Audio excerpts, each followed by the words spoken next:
আমরা অনেকেই জানি না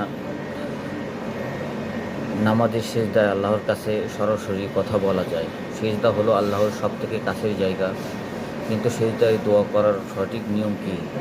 চলুন জেনে নিই।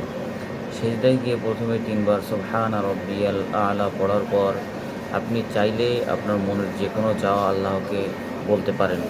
তবে মনে রাখবেন, একাকী নামাজের ক্ষেত্রে আপনি চাইলে দীর্ঘ সময় নিয়ে আরবিতে হাদিসের দোয়াগুলো পড়তে পারেন।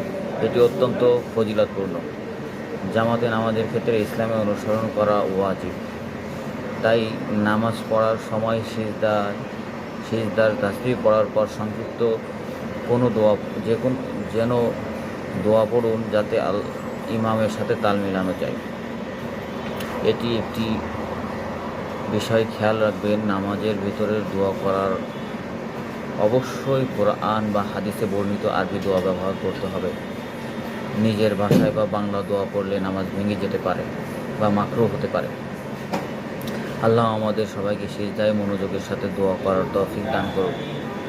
ভিডিওটি ভালো লাগলে শেয়ার করে অন্যকে জানার সুযোগ করে দিন।